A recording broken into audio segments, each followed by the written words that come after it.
নমস্কার প্রিয় দর্শক বন্ধুরা, আজ আমি হাজির হয়েছি আপনাদের সামনে এক মজাদার রেসিপি নিয়ে। কিছুটা আলু আমি সেদ্ধ করে নিয়েছি।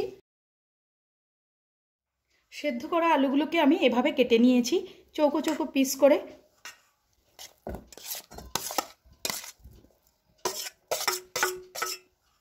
দিয়ে দিচ্ছি পরিমাণ মতন বিট লবণ। দিয়ে দিচ্ছি একটা মাঝারি সাইজের পেঁয়াজ কোচানো। দিয়ে দিচ্ছি কিছুটা শসা, কিছুটা টমেটো, দিয়ে দিচ্ছি কিছুটা কাঁচা লঙ্কার কুচি, দিয়ে দিচ্ছি ওপর থেকে কাঁচা ছোলা, দিয়ে দিচ্ছি কিছুটা ধনেপাতা। একটা তেঁতুলের জল বানিয়ে রেডি করে রেখেছিলাম আমি, তো দিয়ে দিচ্ছি কিছুটা তেঁতুলের জল, যেটা স্বাদ দ্বিগুণ করে তুলবে।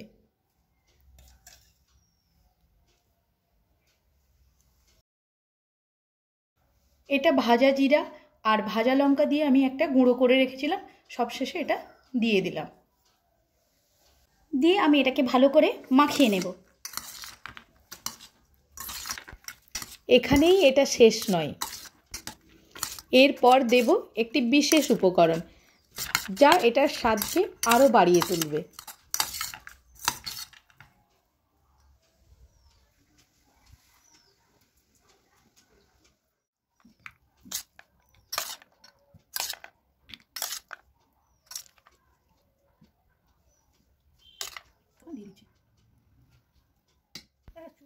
এবার উপর থেকে দিয়ে দিলাম একটু ডালমুগ ভাজা। এভাবেই তৈরি হয়ে গেল আমাদের চটপটা স্বাদের আলু কাবলি। ভিডিওটি শেষ পর্যন্ত দেখার জন্য অসংখ্য ধন্যবাদ।